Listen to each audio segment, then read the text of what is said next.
He's still built like a mountain, like a fridge. Forget Ricin and Akatar. Jax is the one that invented feminism. Hello everyone, welcome back to my channel. My name is Vanessa and this is Stories with Nessa. This week I decided to go on a quest, on a journey if you'd like. I wanted to figure out if Ali Hazelwood is that girl, if she's my girl. I'm just kidding. I'm not making any claims on Ali Hazelwood, but I wanted to figure out if I was going to enjoy her books as much as everyone does, and if she would become one of my instant buys. Ali Hazelwood is one of the most popular romance authors that we have right now. She mainly writes contemporary romances that focuses on women in STEM. So definitely stuff that are right up my alley. And then she also has a lot of diversity. Recently, she released a YA romance. Most of her books are adult, so she released a YA romance. And then this year, she released a paranormal romance. So still romance, but she's diving into different areas. And because of her diversity, she became even more intriguing to me. And I thought, let me read some of her books to see if she should be one of my instant buys. So for this week, I read The Love Hypothesis, Love on the Brain, Love Theoretically, and Bride. Let's see. Let's get into this video. Let's see what I thought about them. The Love Hypothesis is Ali Hazelwood's first book in her Women in STEM series. The Love Hypothesis follows Olive and Adam. Olive is a third-year PhD student. She gets herself in a pretty sticky situation when she tells a lie and she has to continue to lie to keep up the appearances. So Olive has a pretty hard time connecting with love interests with guys, and her friends convince her to date this guy Jeremy even though she's not particularly attracted to him, and after a couple dates she knows that this is probably going nowhere. But she takes Jeremy to a party where Jeremy and her best friend Ann hit it off immediately. So when Olive realizes that Ann and Jeremy have a lot in common, she decides that she's gonna break it off with Jeremy so that Ann and Jeremy can get together. However, Ann is a solid girl. She's a girl's girl. And she says she's not gonna date Jeremy because she feels icky about it, because that was not really Olive's ex, but you know, they dated.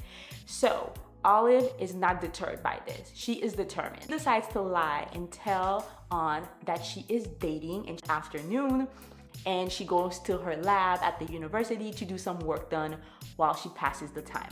But while she's there, she sees Ann coming into the building and she knows that she's caught. So in order to make sure that she can keep up with the lie, she kisses the first guy that she sees in the walkway, and it happens to be Adam Carlson, the most terrifying professor in their building, in their university. And from there, beautiful, beautiful, beautiful chaos ensues. I love this book. I love this book. Did I have to suspend my disbelief that a woman would just kiss a random guy in the hallway just because she's trying to keep up a lie to her best friend? Of course I did. But did I have a great time doing that? Absolutely, absolutely. This book was my first introduction and it was a riot. I was laughing, kikiing, just completely lost in the chaos that is this woman's life. And what I love the most is that Olive is self-aware. She is fully aware that her life is chaotic and she's the problem. She is the drama. She keeps getting herself into these situations. I loved her friends. I loved Malcolm. He was so sweet in The Voice of Reason. I loved Ann, although sometimes she got on my last nerve. That conference scene, girl.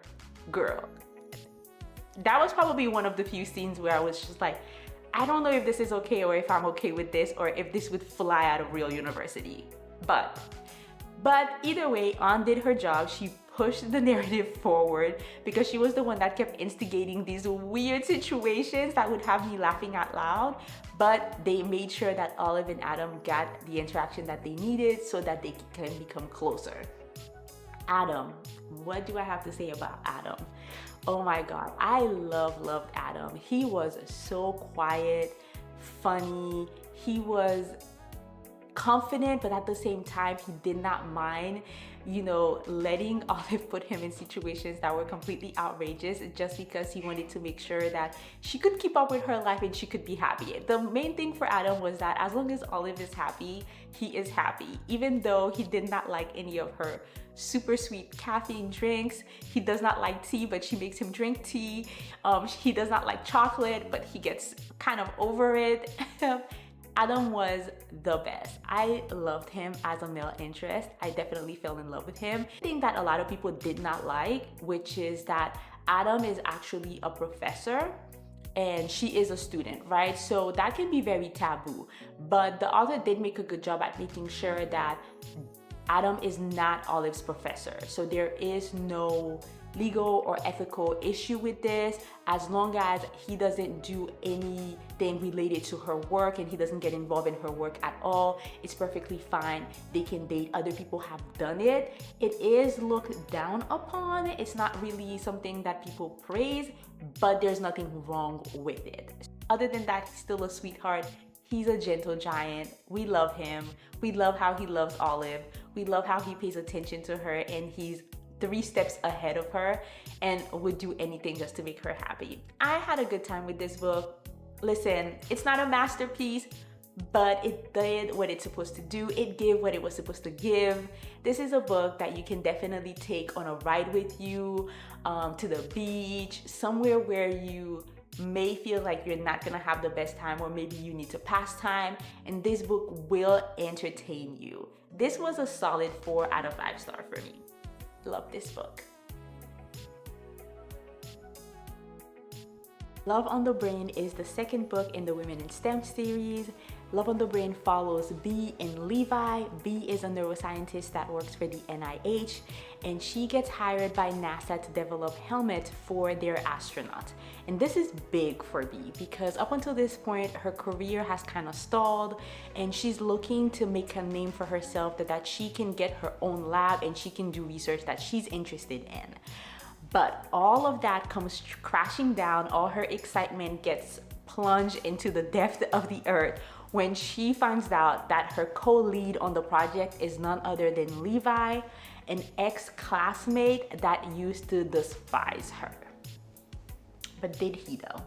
You know, did he? I love this book also. This book was a win for me. Was Bee as quirky as Olive? Yes, absolutely. Was Levi as tall and muscular and broody as Adam? He was. But what is your problem? What is your problem? We love what we love, and it's okay if we stick to the formula sometimes. It still works. It still worked, okay? Now I know way more than I will ever need to know about Marie Curie.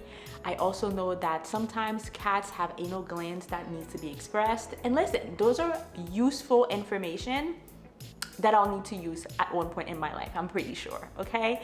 I had a great time reading this book. This was a solid one for me again, a win like I said. I loved all the side characters, Rocio and Kaylee. If you know, you know. Rocio is supposed to be Gen Z, and she is she is Bee's research assistant, and she is so much fun. Her dark humor contrasted to Bee's quirky humor.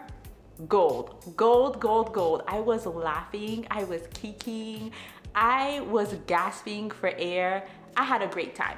And the one thing that I need to say is that the first book is written in the 3rd person. I don't know if I said that, but this one is written in the 1st person. And I love that way more. The first one was a little jarring for me, so it sometimes was hard to get into the inner monologue. But in this one, I was right in there with my girl. I was laughing with her. I was thinking the same thing she was thinking sometimes. This worked for me. And Levi was so sweet. I know a lot of people want to say that Levi is just carbon copy of Adam. Listen, do they have similarities? Of course they do. But Levi's shyness and his love for Bee, I can't. The thing is, did I have to suspend again my disbelief that a tall, brooding, muscular man that is leading the NASA's engineering team, he could actually bench press NASA's engineering department? according to Ali Hazelwood. Did I have to suspend my disbelief that this man would get so flustered that he could not even be in the same room with the women he loves sometimes? Yes. But why are you trying to kill the vibe, okay? Like, stop it. Let's stop being Debbie Downers. Let's just get immersed in the book and enjoy it for what it is. Escapism. And I escaped into a world of fun and just hilariousness. I love this. This was even better than Love Hypothesis for me for some reason. I think also their secret identities coming into play. When he finally revealed why he's been so mean to her this entire time, I also enjoyed that. And the love declarations. Come on, like, I feel like in the Love Hypothesis, the love declaration, was there a love declaration? I don't think there really was. I think he just realized that they cared about each other and there was a connection there beforehand. But in this one, Levi had to pour his heart out multiple times, and the things that he said, whew, Levi took it up a notch for me. I love this. This was a 4.25 for me. 4.25, great time. You should read this book. Love Theoretically is the third book in the series. Love Theoretically follows Elsie and Jack. Elsie is a theoretical physicist. She works as an adjunct professor at 3 different universities and she's barely making ends meet. She does not like teaching, but she does not have any choice. She has to do it. She would actually prefer to be a full-time researcher. And because she's not able to make ends meet, the only way she can pay all her bills is by actually working for this fake dating app, which is called Faux, where men can hire women to fake date, to be their fake girlfriend for one-off occasions. So technically you're only supposed to fake date someone one time. But Elsie starts fake dating this guy named Greg, and because he's super sweet, and when he explains to her the reason why he's fake dating, she decides to break the rules and fake date him multiple times. So she goes to multiple family events with him, even though she's not supposed to. And this is where she meets his brother Jonathan, and they don't get along immediately, but it is what it is. She doesn't care because she's a fake girlfriend. So she's not here to make the family really like fall in love or build relationship with them, right? So Elsie gets a notification that she is in the running for a position at MIT, and that's a tenure track position with heavy emphasis on research, where she would only have to teach maybe 1 or 2 classes. This is again super big for Elsie because she wouldn't have to worry about fake dating anymore. She would get paid enough. She wouldn't have to be commuting between 3 different universities, which is really tiresome for her. And she could do the thing that she loves the most, which is research. The only problem with this is that she also has to impress the head of the department, which is actually an experimental physicist. And he's also her enemy. I mean, her academic rival. She absolutely hates that guy. She hates him because over a decade ago, he wrote this scathing article that made theoretical physicists look super dumb and basically created the divide between the 2 fields. Even though that guy doesn't know she exists, but she knows that he exists. So when she comes in for the interview, and this is no surprise because it's actually in the back of the book, so I'm not spoiling anything, she realizes that Jack, the experimental physicist, the head of the department, is the same person as Jonathan, her fake boyfriend's older brother that does not like her. So you can imagine enemies to lovers immediately, and we love, love, love enemies to lovers over here. Oh my God, this book is phenomenal. I loved this book. This book, I didn't even think that could get any better. Could she keep getting better? And she kept getting better. Like I said, I had 4 for the first book, 4.25 for the second book. This is a 4.5 for me. This book was so good. And I do feel like the characters were different. Was Elsie quirky? Maybe, but not that much. I mean, she was pretty realistic. Also, this is written in first person, so you are able to get into her inner monologue. But Elsie as a character is not really quirky. The thing that is really sets her apart is her desire to make people love her. She wants people to love her at all costs. She's a people pleaser through and through, and this is what gets her in real trouble. Jack has my heart. Jack has my heart. The way he saw through her and the way he was determined to help her stand up for herself, to vocalize her needs. Jack wasn't like the typical guy. He wasn't this broody guy like Adam or Levi. Was he tall and muscular? Yes. He's still built like a mountain, like a fridge. Listen, again, leave Ali alone, because we do love a muscular guy. It's good. It's working out, okay?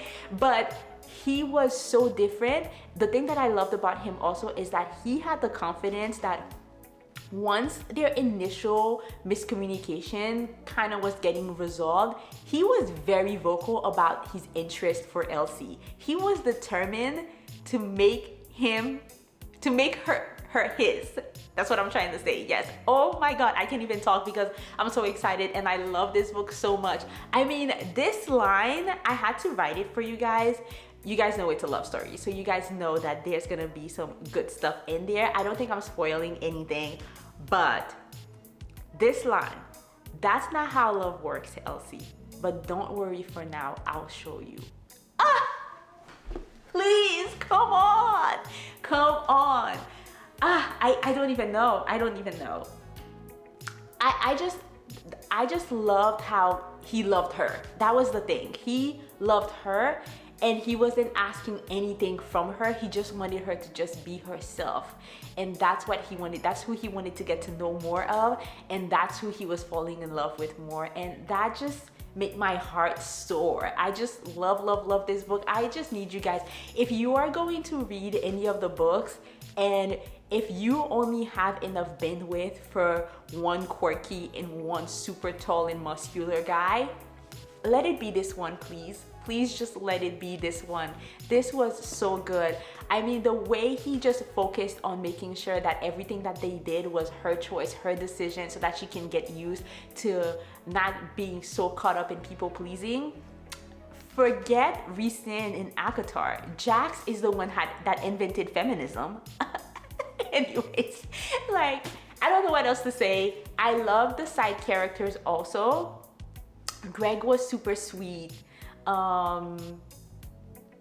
else was in there? I don't even remember who else was in there other than Greg. Oh, the grandma was super funny. She was a riot. She just made me laugh so much. But my main focus throughout this book was Jack and Elsie. They did it for me. I had butterflies the entire time. Listen, so good. I just love this. Again, I think one thing that I didn't mention is all of Ali Hazelwood's books are spicy. So they're not too spicy. In the first and second book, the way the spiciness came about, some of the sexy scenes were kind of jarring. The first book mainly, I kind of felt like it happened out of nowhere. They went from, we're not having sex, and then suddenly it was just like, it happened. That was kind of weird. In the second book, she went from I don't really like you, don't know if I can trust you, to okay, we have a tentative understanding, to I want this. So that was a little bit jarring.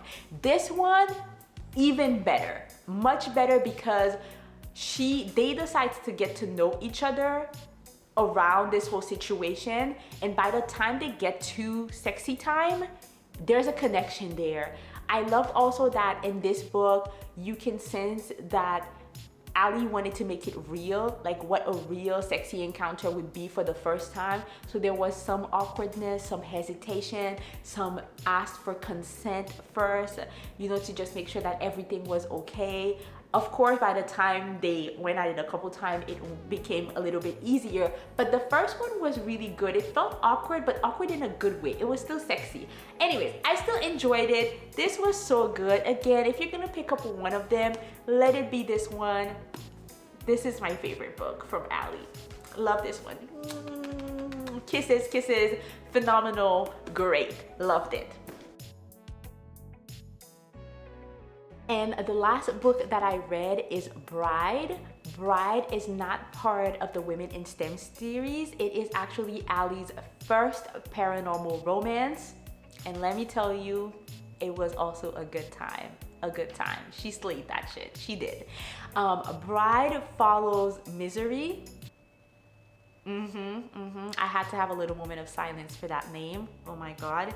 And Lo. Misery is the daughter of a very prominent and powerful councilman in the vampire race. And Lo is the alpha of a very powerful werewolf pack in the southern area. Now, this book is set in a contemporary world where humans, vampires, and werewolves know about each other and they're at peace, but it's a tentative peace. At any moment, if someone does something wrong, they could go out in full-blown war. And very recently, the vampires and the werewolves had a very bloody war, which a lot of lives were lost.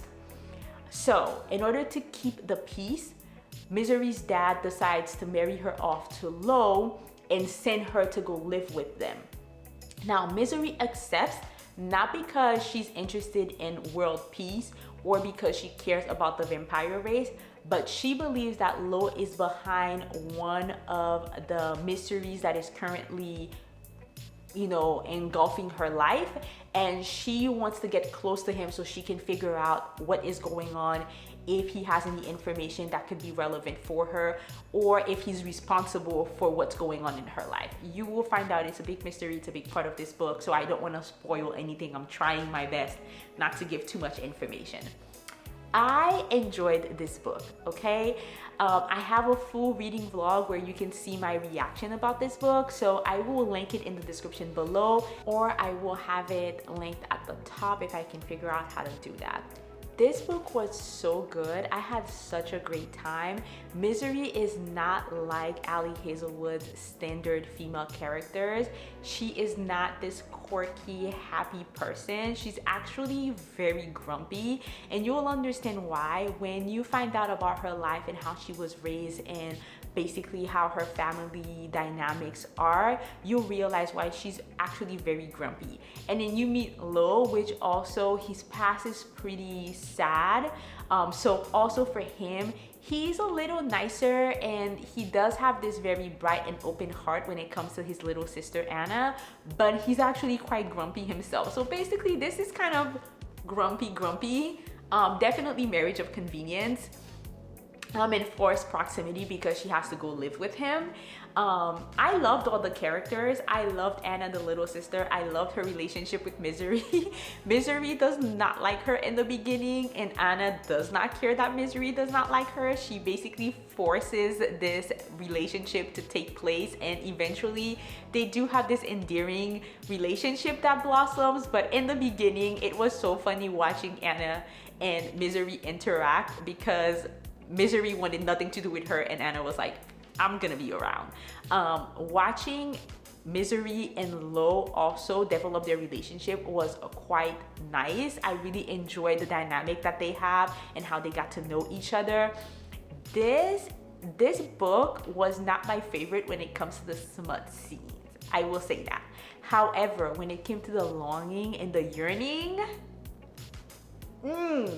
that she did that. Ali did that, okay?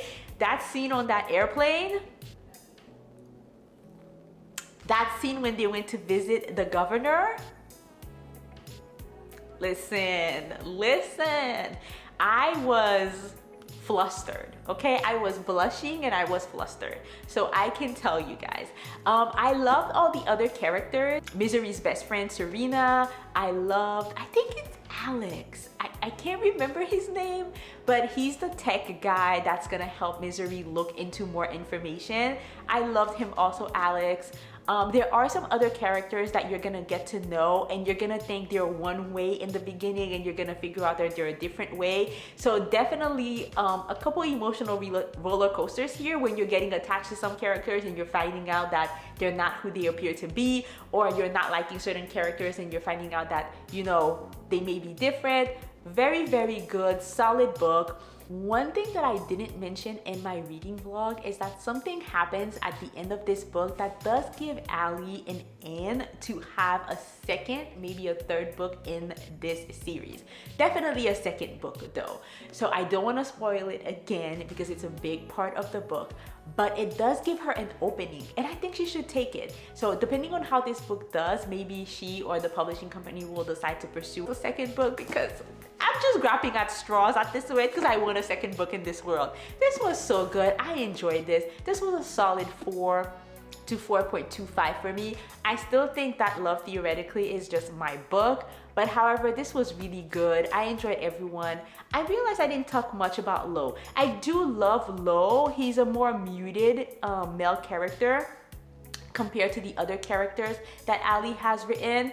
I don't think he's as memorable as the other one, definitely not as memorable as Jax, but again, overall, such a good book, so much fun. I was laughing. I loved Misery's dry humor, I have to say this, and her grumpiness. So I was laughing the entire time also in this book. Watch the reading vlog, you will get more information. I don't want to bore you more. But yes, solid book, this one too, 4 to 4.25.